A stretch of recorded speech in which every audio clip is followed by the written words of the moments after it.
Thank you, Catherine. And I'll handle the back room for you, Mynoo, as we get started. You know, Mynoo and I get a couple minutes right before we start to just chat. And I'm always so curious to know a little bit of the inside story. And I didn't get that with Impulse. So I'm feeling like a little antsy to hear.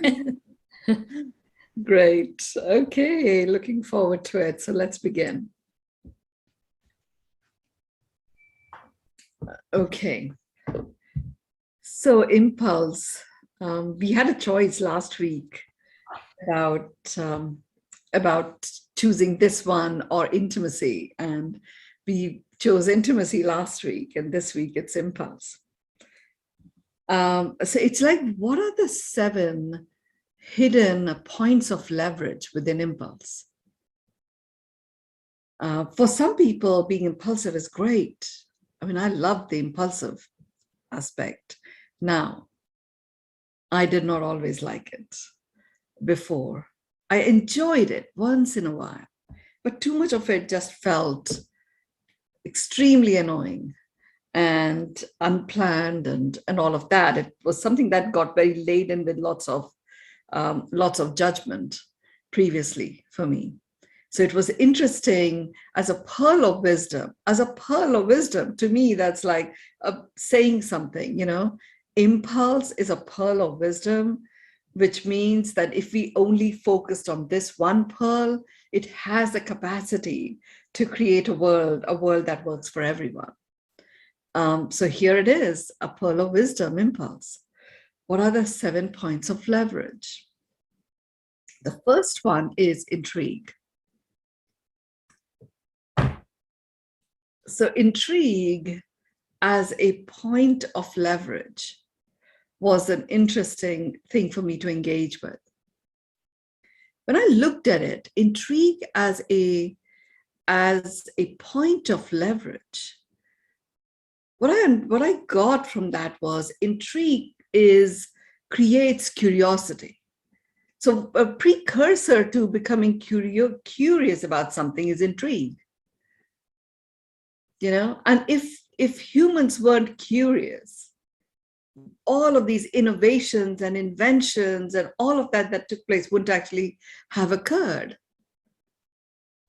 You know, so when you so impulse, the first point of leverage is, you know, it creates intrigue. So let's say you act on impulse. It's certainly when other people that are subject to your action, the initial reaction, even though they may be shocked, is intrigue. I looked at myself when I act on impulse. I know now that I am able to detach myself from being consumed by being in the middle of whatever it is that I'm engaged in. My observer self goes into a state of intrigue. How is this going to turn out? So, right, I'm going to move from time to give up Bali and time to just base myself in India for a bit. There was intrigue. And the key thing to get what is the point of leverage that intrigue is it opens the doorway to curiosity.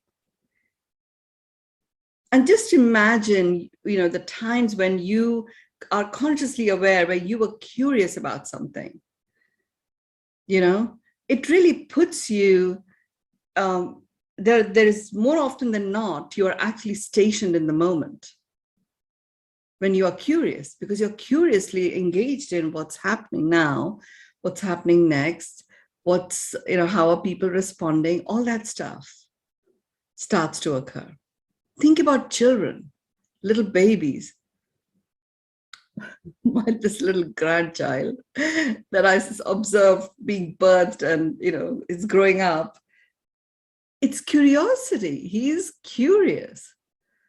Every step of the way. What a precursor to a baby step is curiosity. And while our baby step takes place and there's a whole change of the world, my little 6-month-old is now turning around 360 degrees. and certainly attempting to sit up. That when he first did the 360-degree turnaround, his entire world changed. He's actually started laughing out loud even. So there's something new that this kid was observing as he's turning around. The way he was playing with his elder brother shifted. Like he was being proactive, not just reactive. Now that's the other piece that occurs.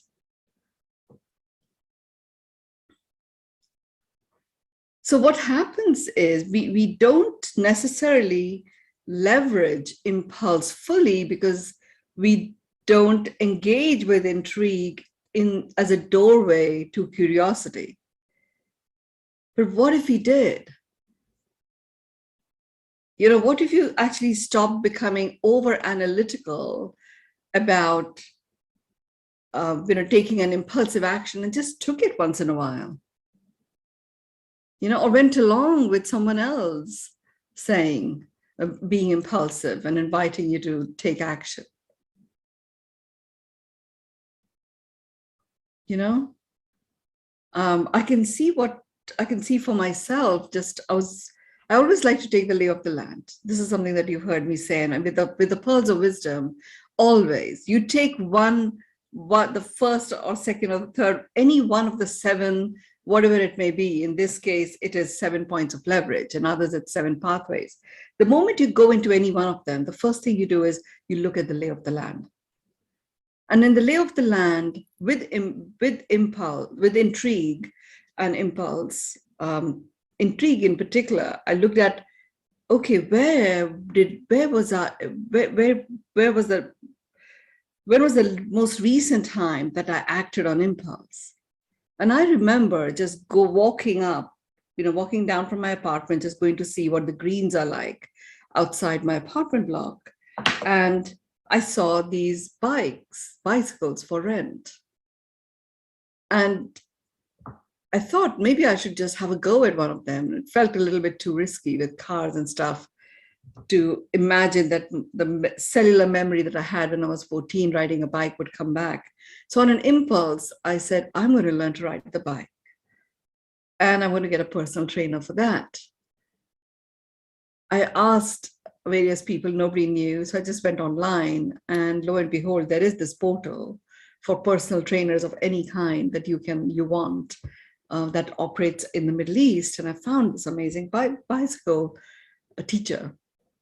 That was an act on impulse, having cellular memory return in one area of my life. What it does is it's like a domino effect. There were some amazing things, amazing gifts that I had learned as, in my teenage years.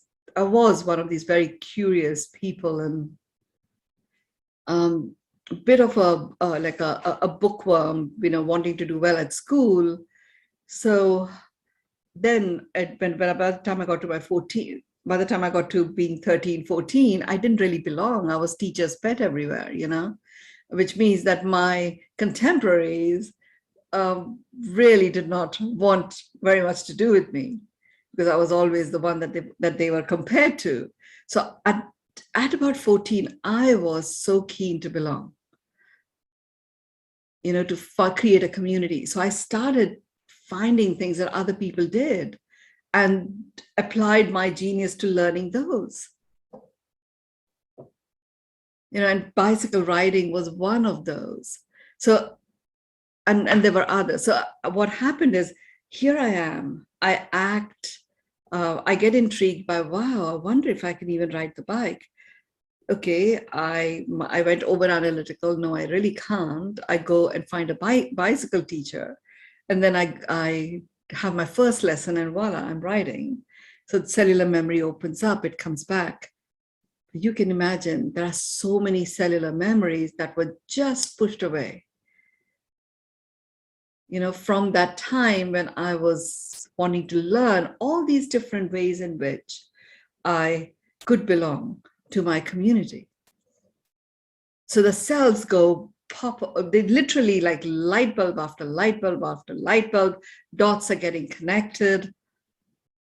Quite a phenomenal arousal of lots of little points of geniuses that have opened up in me. One of those that opened up was this particular form of dancing that I did, Indian classical dancing that I did, which I stopped doing when I was 18. I had a massive back issue. And suddenly I became very aware of that. And, you know, yeah, and people say I'm graceful and stuff when I just dance to some Bollywood numbers. But that was serious classical dancing, you know. It came back, and, you know, I had two friends visiting from India, and I said, can you bring me those dancing bells that people who do this kind of classical dance wear when you come over? It takes you, they have to be made. You collect the bells and they have to be woven in with cords made out of jute. So, and this was 2 days prior to them coming. They actually found someone who would do it, and she's come here with those bells, you know. So I attribute this return of cellular memory to that impulse reaction, and it began with intrigue, and I allowed it to open the doorway to curiosity and took certain actions, and that opened up a remembrance in my cells about something. But because I went back to that time where I was literally rebirthing myself as someone who wasn't just a genius in school, was actually the life of a party, so many other things open up. So watch out, world. But you can imagine how wonderful it is, you know. There were people around me saying, come on, get over it. You're overweight, you're over 60, and you're going to go learn to ride a bike. And I said, okay, I'll start at 5:30 in the morning. If, you know, if you guys are going to be embarrassed about it, nobody needs to see. But acting on it, allowing myself to get intrigued, observing that curiousness arise and flowing with it. Now, the key thing is the intention. I hold the intention for what I stand for all the time. That is what creates the container. And my intention, which I call as my gig, is humans and humanity, you know, expecting and accepting miracles as their norm. A miracle being something beautiful occurs that makes your heart sing. And your heart is beating, that is the song of the heart. You know, so it's just a matter of connecting to what is making my heart sing. So that's my gig that I've discovered, and that's a container for me. Now, whether or not you have what your gig is, it doesn't matter. The only purpose to life is to come alive. That in itself can be a source of intrigue every day. You know, you can choose to have an impulse time, an impulse segment, you know, and begin with intrigue about what am I going to discover today that's going to make me come alive? Or I do this every single day. How can I do it today that's going to make me come alive? Get that intrigue in, the doorway opens to curiosity, cross the threshold, and then go, play, take that baby step. And in no time at all, you'll be walking and running, because that's what a baby step is. I get very methodical about it because I see the value of bringing the mind along. So in the context of intrigue and moving forward with it, there is a pitfall. There is a pitfall where you keep yourself in a space of intrigue. So you're intrigue, as opposed to understanding that the moment you get intrigued, a doorway opens up of curiosity. You step across the threshold and there is a doing involved. You be curious and then let the doing flow. If you only remain intrigued, nothing really shifts other than it's a fun time observing certain things, but that switch doesn't happen. I took that action. I got intrigued about, wow, I can rent a bike right here. And in Dubai, it's full of places. I can literally hop on a bike, go to a store, which may be just 500 meters away, and park the bike there. There's these bike rentals, scooter rentals, Segway rentals, stations everywhere. It's so well equipped like that. If I hadn't taken any action, I wouldn't be here today actually being able to do this. And how cool is it? My young family arrives on Sunday. We have a few more options of how we can explore the city together. But it began, if I had only got intrigued, my mind would have taken over and gone into, really, this is ridiculous. That was fun to imagine. But what happens when you get intrigued and you link that to curiosity by seeing it as intrigue, literally opens the doorway. It's like that latch. It unlatches the door and the door opens, and it's the doorway to curiosity. At the moment you step into curiosity, you actually allow, this is where you allow the doing to flow. Now you can get methodical about it, and that's a positive thing. If you were to implement intrigue under impulse as a pearl of wisdom and use intrigue as a point of leverage.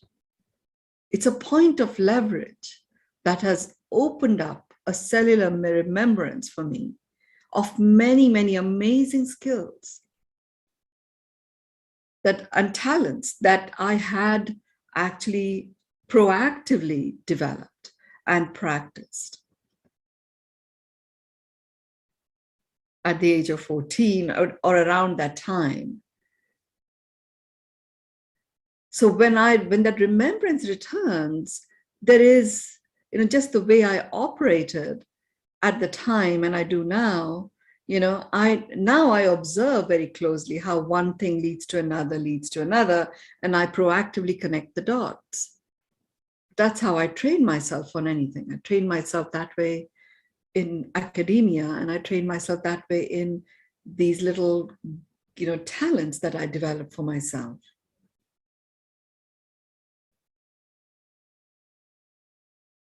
So intrigue opens the doorway to curiosity. You cross the threshold, you start allowing yourself to be curious, allowing doing to flow. There's a structured curiosity. And it's the implementation of that structured curiosity with that overarching intention of furthering what my gig is. And for each of you and all of you, for all of us humans, our overarching purpose to our life is to come alive. So you can imagine when you get proactive about coming alive is not an instant gratification thing. It puts you in a state of creation. It's ongoing, regenerative fulfillment.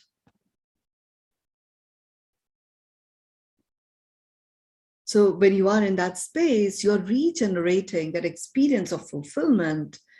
You are in flow, you're in the rhythm of flowing in your flow.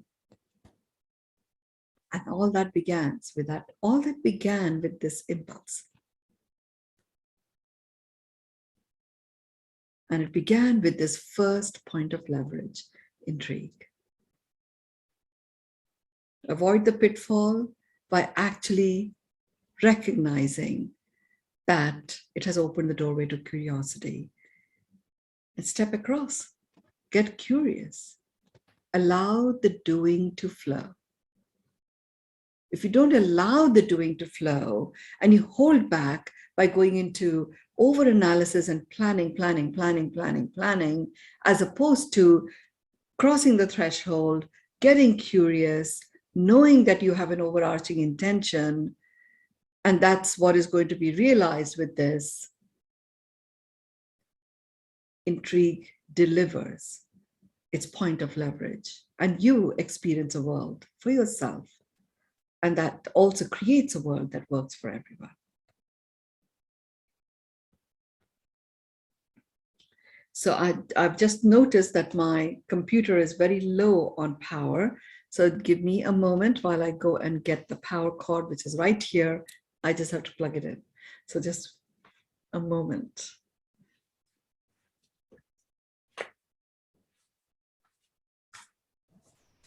I have to say, everyone, that I feel like we've already gotten the full pearl of wisdom, and it's just the first point. I don't know who else feels that way, but it's always such a joy to hear Mynoo's perspective. So here we go.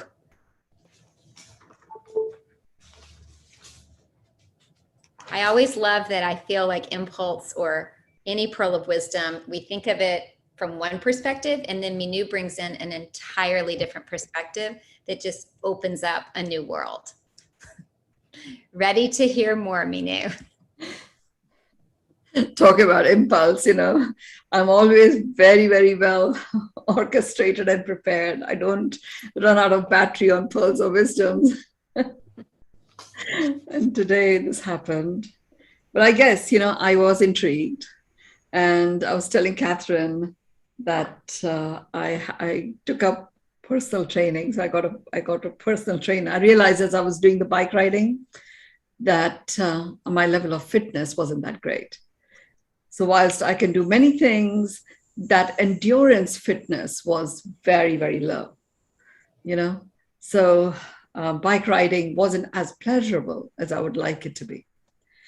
And my bike riding teacher is actually a personal fitness trainer. So I got him to come and help me with that. And it was tough, but it was a great session.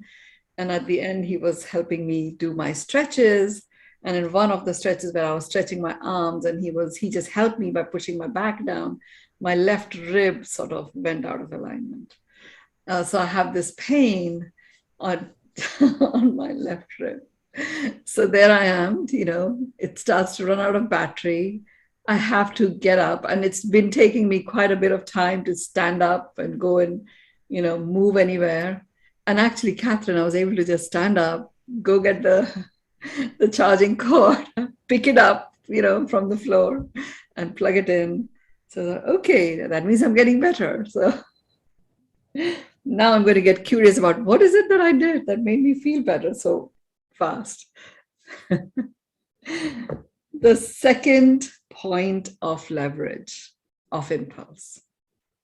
And I have experienced this, and I'm sure when I share this with you, you too will say that, yeah, we've experienced this. It's motivation.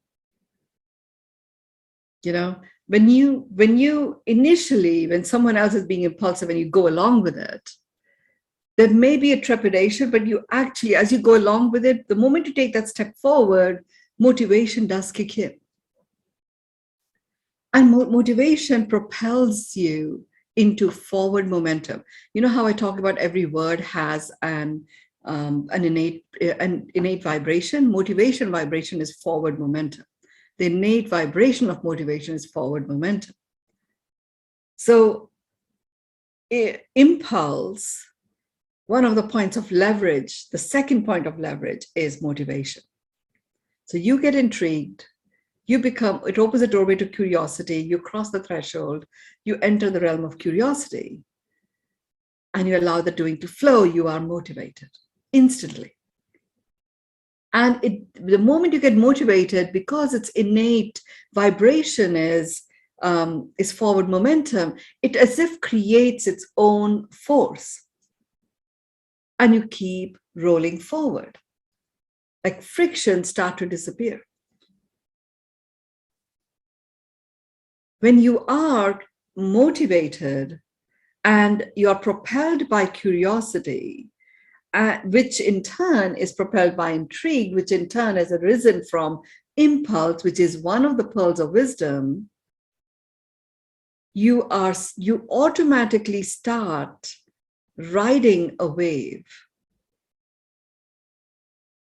Now, if you have an overarching intention that you are engaged with, like I have about expecting and accepting miracles being the norm, then that a wave starts, and I start riding the wave of realizing that intention. So if you have the intention of coming alive, really living your life to come alive, if you are not flowing in your flow, it may feel ecstatic. If you're doing something by harming something else, it does not regenerate. It doesn't feel that aliveness is not there. Aliveness basically is literally full spectrum. Everything around you and within you is flowing in flow. So if your overarching intention is aliveness, and you embark on an impulse, allowing the second point of leverage of motivation, and curiosity is the realm in which you are operating, that motivation becomes regenerative. It becomes infectious. It becomes magnetic. It becomes manifesting. Catherine, you will recall when I was doing the first Journey into Miracles as an online program, right? And you had done the offline program on land. So it felt like, wow, can the online one actually deliver the same value? So you got intrigued. You became curious. You allowed the doing to flow. So you participated as a participant. And you, having experienced another version of it, were always just unconsciously comparing, but you were also going with the flow. You were allowing the doing to flow, and you saw the impact it was having on you. You got motivated, and it continued. It started regenerating itself, and you started seeing rainbows. So it was literally like every day we do this session, we complete the session, and Catherine goes, I'm a rainbow hunter. I'm going to go find a rainbow. And voila, she would find a rainbow. And it got so masterful that on the last day, we finished the session. And even before everybody completes a completion word, she says, look at this. And she turns the camera around, and there was this huge double rainbow. But it all emerged from this, and it was an impulse saying, let's not keep postponing the journey to miracles because there's a lockdown. We don't know what will happen. So we acted on impulse saying, we're going to bring it online. And if you've experienced the Journey into Miracles as an offline program, it's very difficult to comprehend the online version. And I know there are many of you here who've done the online version, and continue to benefit from that. And in fact, in even more profound and faster ways than many of the others. And it truly became a forward momentum thing. Because the online program allowed you to integrate every single day, which the offline program keeps you in the state of wonder and magic in a different part of the world, which you associate as your paradise. And as a result, the experience you had there, there's a piece of it that goes missing when you come back to your normal life. Whereas the online Journey into Miracles, you are in your normal life. You're actually integrating that piece of magic every single day. So their cellular memories are created and retained without the association to a magical place, to an external environment. You bring it into your internal environment. So as long as you put these different elements into practice, you are in that world of miracles. That's how the motivation piece plays out.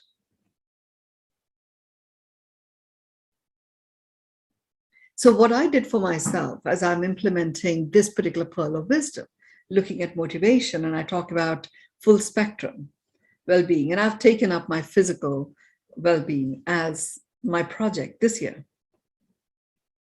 So it was like, okay, impulse, began with cycling, and intrigue was there, and curiosity arose, and these things started, the cellular memory started opening up, and then I remembered this dancing that I did.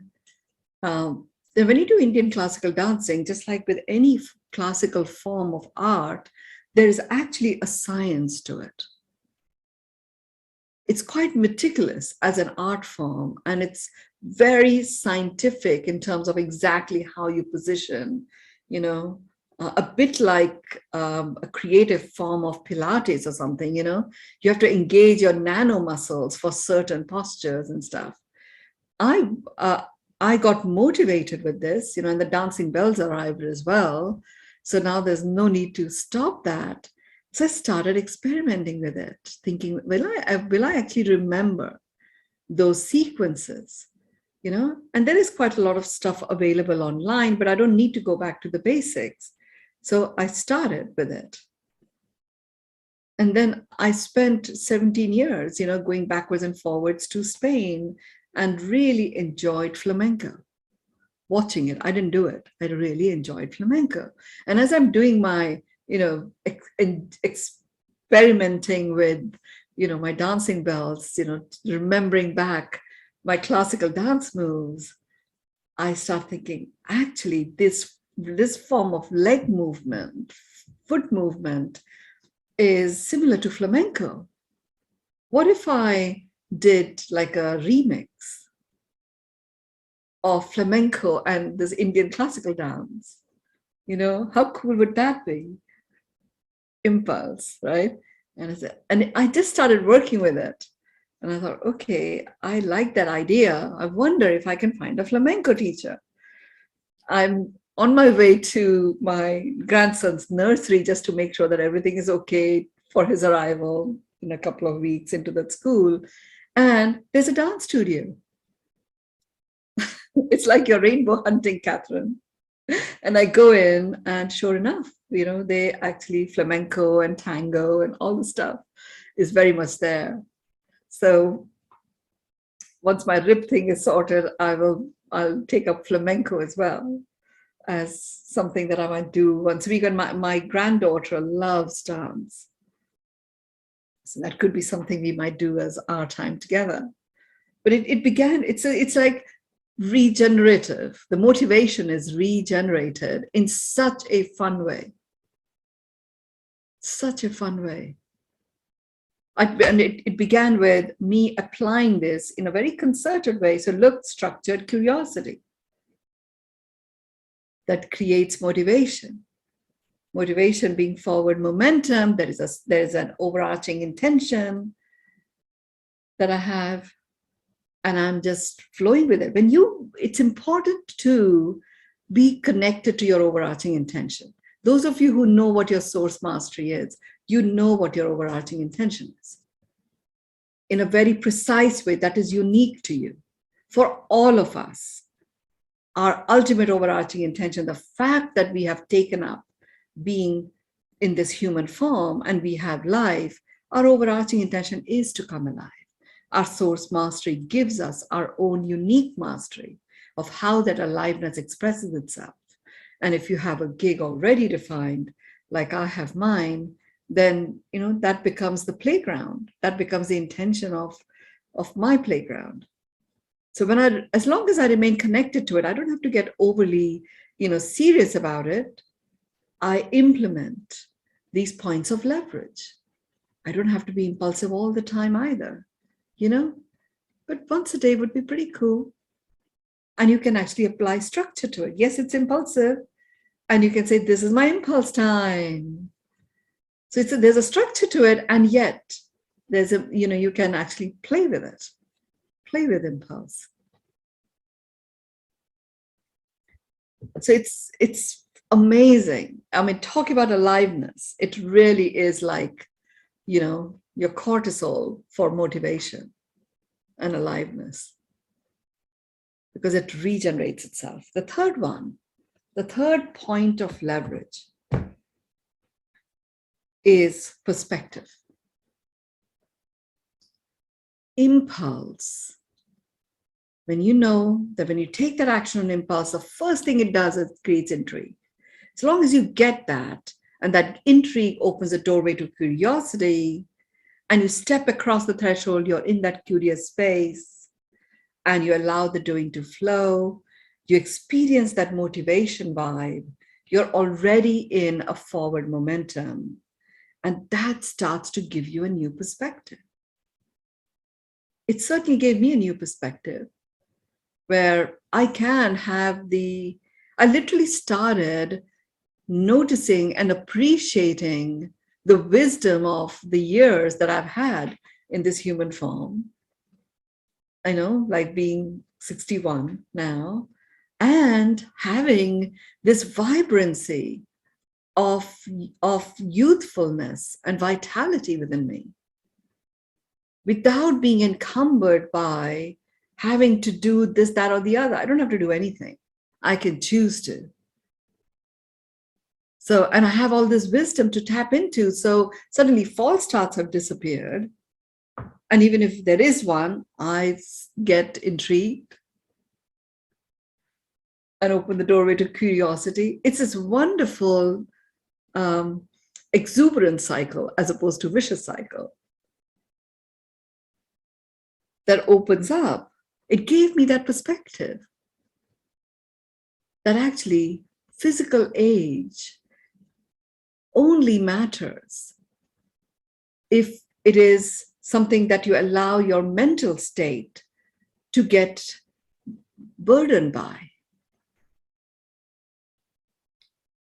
And you only get your mental state to get burdened by your physical age if emotionally you feel you have to conform to the norms of society about, people of a certain age. Well, what if age is a sign of exquisite deliciousness, delectable deliciousness, like you would have with fine wines,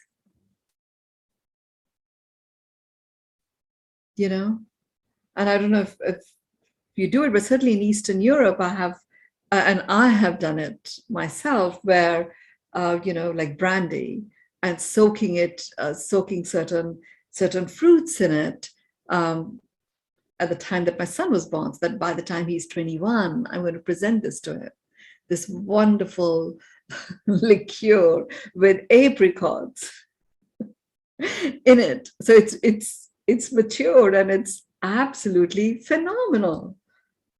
A brandy liqueur, but it's a little bit like that, this whole aspect of a different perspective that it gave me about my age. It literally made me age less, actually made me age less. The vibrance, vitality dramatically transformed. The ultimate anti-aging is impulse. Points of leverage.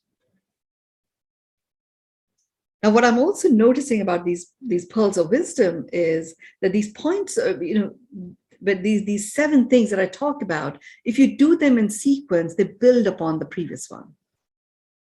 You can come in at it at any level, but if you actually build upon it, it takes you even further.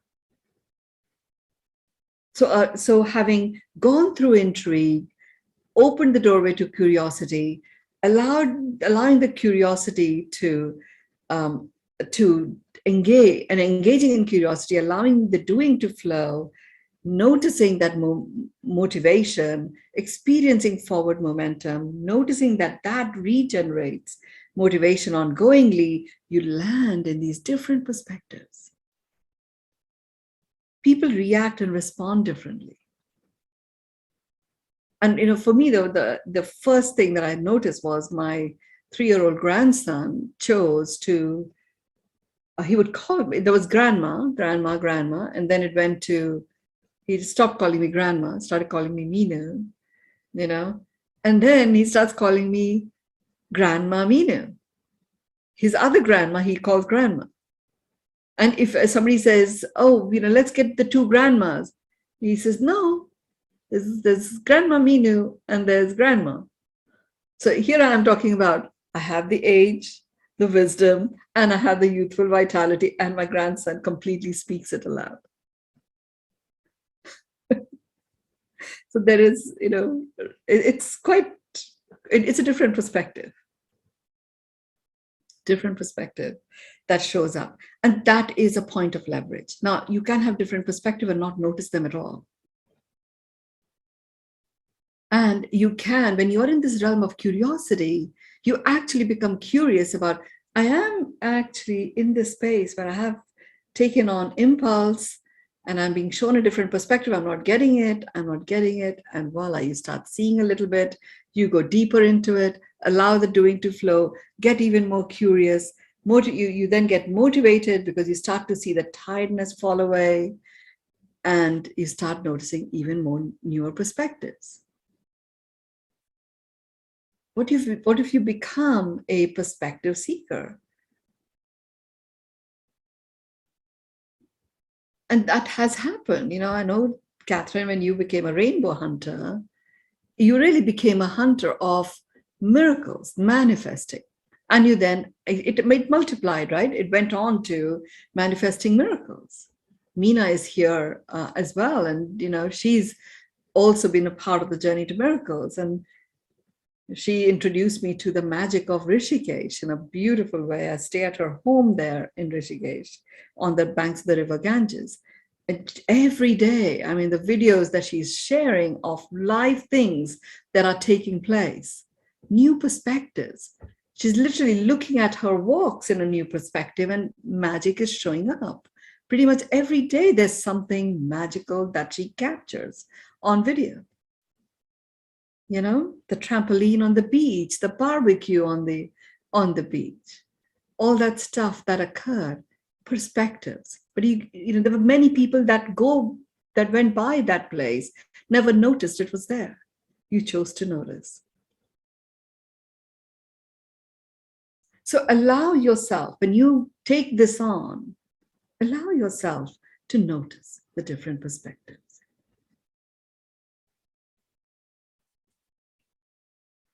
The pitfall in this perspective piece is that you don't notice, you don't take the time to stop and stare.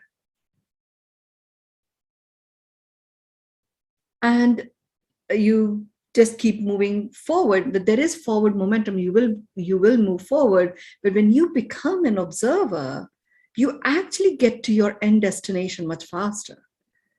So you literally, if you keep rushing, you will miss these very important perspectives. So that's the pitfall. The pitfall is rushing. So just keep that awareness. I do this all the time. The moment I experience a rush energy, I actually stop. I stop completely. I don't slow down. That's just because that's how my system works. When I stop, it interrupts the pattern of rushing. So I just stop. And sometimes that stop is for 30 seconds. Other times that stop is for several minutes. Because there were people around me that were rushing. So if I'm stopping for several minutes, they also calm down, come into the center, and together we co-create magic. Otherwise, everyone starts spinning, rushing in multiple directions. And what began as a coherent realization of our resolve goes in all directions. And then there are many balls that have fallen down. There are many pieces that have just got lost. And then you start rushing to find those missing pieces. Stop. That's pitfall. You know? Because sometimes the perspectives that you see are so they become overwhelmingly uplifting. That in itself can make you go so crazily ecstatic that you start rushing. You've entered a pitfall. So there is a pit. Before it becomes a train wreck and you land to the bottom of the pit, stop. Pull back. Find that wonderful oak tree, Linda, that you have, you know, or look at the sky, or whatever it is that you do, just stop. And then move forward again. The fourth point of leverage. I mean, each one is so rich. I can't believe you're only on 4 and we only have like 14 minutes to go. So, like Catherine would say, Mynoo, this is another journey. Okay, the fourth point of leverage is uncompromising and unique. That was interesting. Uncompromising can also be seen as a sign of stubbornness, and it's a point of leverage. You know, and it's quite unique to each one of us. So when I engaged with this, and I looked at, right, and I'm going to continue using the bike riding example because that just connects the whole thing.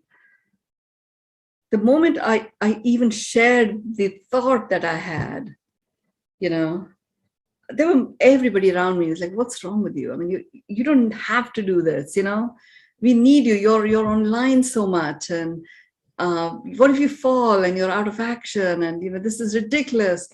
All that stuff started coming at me from all directions. And, you know, I choose not to react and respond. I just listen, receive. Some things I clear, some things I take on and choose. So I actually implemented this point of leverage, and I became uncompromising about maintaining that belief that anything I do, that I finally take on and implement, always results in expecting and accepting miracles, becoming the norm for humans and humanity. It's furthering that game of mine. So what that meant is, in the past, if there was something that I decided I was going to move forward with, and I had a number of naysayers, I would just ignore them or get them out of my space. Don't want these pessimists. I actually became very honoring of them. You know, but I knew that I didn't need to react or respond. I did not need to justify anything. Because what I'm uncompromising about is I'm not getting off my game of expecting and accepting miracles as the norm for humans and humanity. And I'm acting on impulse. So already I was intrigued, and I was in this realm of curiosity. From that realm of curiosity, I'm listening to people. I'm still motivated to act on what I'm doing in a sensible way. So what I saw was, originally I was just talking to a couple of my friends saying, look, I'll rent this bike. You just be there so I can ride it. And it was because I became uncompromising about my overarching gig and chose not to react and respond and justify my position to the naysayers who really were coming at it from a point of the love that they had for me. I was able to see that, okay, maybe, you know, I require a professional trainer. Just having a friend or my sister or my son run alongside me when I'm riding a bike might not be that good an idea. So I chose to get a personal trainer where, you know, nobody needs to be concerned about it. This is a professional person who will help me return to that skill that I had when I was 14. But it came from being uncompromising. So I often say to people, choose one thing about you this week that you will stop tolerating. and get uncompromising about that. Zero tolerance, whatever it may be. And if you only did that, that will move you forward massively. And there was a time where I took on just stopping tolerating justification for my action. Did not mean that I would just proceed with it, but stopping to justify and just listening to receive and allowing new perspectives to emerge from what I had received, as opposed to my usual reaction of justifying or interrupting someone, which meant that I wasn't picking up the juiciness that really was there for me to learn from, for me to build on, an insight that I couldn't most possibly have gotten myself up to that point in time. You know, just that simple zero tolerance becoming uncompromising, I'm sure has opened the doorways to me allowing all this amazing wisdom to be flowing through me in such a structured, practically implementable way. So uncompromising is a point of leverage, and it's very unique to you. And when you are taking the moment to look at, you know, the new perspectives that are emerging, you'll find the uniqueness that is there for you. So in some ways, you know, Catherine, I see that one of the things that you have is this whole piece about manifesting miracles, regardless of whatever occurs. You're now in the space where you're uncompromising about finding the miracle there. Doesn't mean that there aren't times where, you know, you feel engulfed by being in the middle of a tough situation, but you just never, you don't compromise on that, you know, your belief in being this miracle manifester in any situation. And then you're able to see them. So miracles abound and they start grounding. And that comes from this uncompromising piece that you took on for yourself. And each one of you, look at what that is for you. And if you don't have one that you can see, take it on. Create something.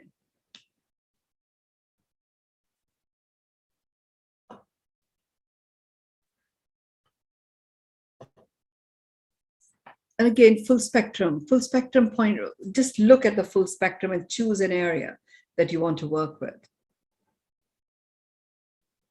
So my uncompromising piece that I've taken on my physical project, right? Physical, mental, emotional, spiritual, social, and environmental. On the physical side, for me, it is unleash. You know, so my physiology and my physiology, my body unleashed is what I've become uncompromising about. And it is quite unique how my expression of leveraging what's being unleashed step by step is playing out.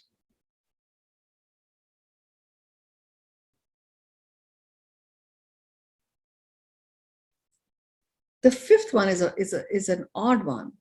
And it's, you know, the fifth point of leverage is actually a limerick. So you can have great fun with it. So I had to go in and look at what a limerick is. It's a humorous poem consisting of 5 lines. You know, and there are a certain number of syllables you have, 7 to 10 syllables in the first, second, and the 5th line. And then everything else can flow from there. I had so much fun with this. Okay, if limerick is one of the points of leverage, I have managed to hurt my rib here.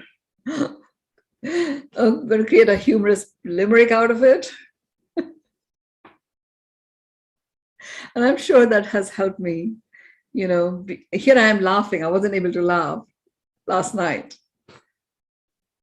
So the limerick part, you know, you just have fun with it. You know, go research fun limericks. Choose what you're going to be impulsive about. You know, choose what you're getting intrigued about. Choose an area and then go for it. It literally brings a lightness of being. That's what happens. And limerick is very, very physical, very, and you're creating it. It further accentuates your creativity. And what it does is it brings you into the rhythm of playing with it. Even an overly serious situation, you create a limerick, it gives you a lightness of being, and you can go deal with that serious situation. If there is no lightness of being, you get burdened by it. You can barely move. And it has all sorts of other effects. With that lightness of being, there's a youthful vitality that emerges. And agelessness becomes your reality. It doesn't matter what age you are. It feels youthful. It feels vibrant.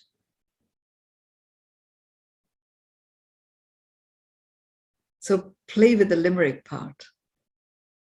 And you can do it anywhere. The sixth point of leverage. And by the way, the pitfall around the limerick piece is we allowed that to become a burden. Oh my God, I'm going to create this. I don't write well. It doesn't matter. Just have a go.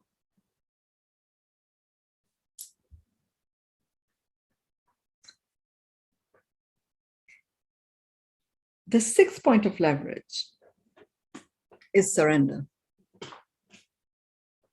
The sixth point of leverage that you get from impulse is when you start acting, sometimes it's stuff that you've never done before. It really brings you into a realm of surrender.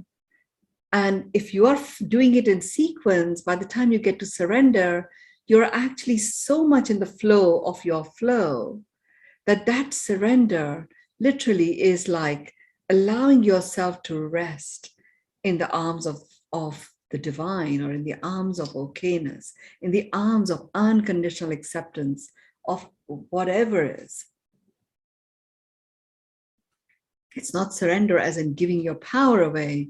It's surrender because you know that you are the one that is going to create the experience of this world exactly as you choose to design it. And you surrender into the divinity of you. You surrender into the magical miraculousness of each moment. And you surrender into appreciation, that hammock of infinite regenerative gratitude that just keeps giving and keeps flowing. The seventh point of leverage is echo.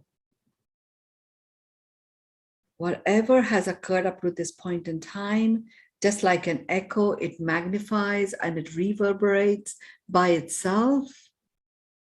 It starts to echo in all areas of your life. And it amplifies. Because your physical self is only a small proportion of your full presence. So imagine if your physical self, everything that I've talked about here, each of the points of leverage are so physical, so real. It anchors the magic of aliveness in every area of your life, and it echoes across your entire presence, and holographically that echoes into all of your connections that you've ever had, and holographically it echoes beyond that point, from your connections to their connections. I see exactly how that has played out with me as I embarked on my journey.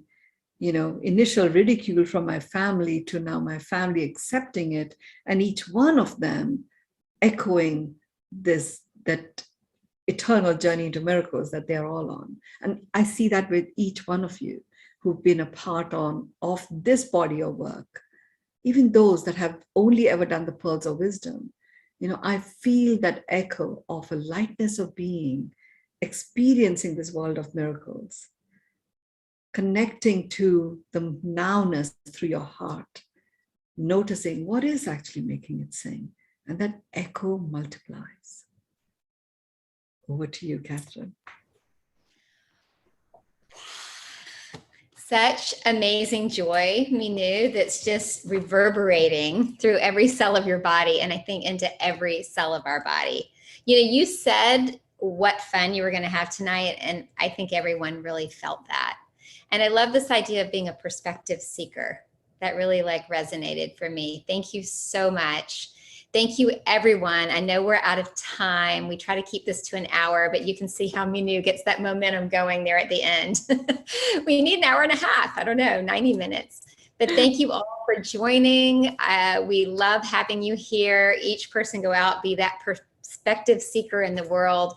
And we'll be right here next Thursday with another Pearl of Wisdom, the 44th next week. Thank you. Big love to you all. Thank you, Mynoo. Amazing. Amazing. Get that impulse segment on impulse. Bye-bye.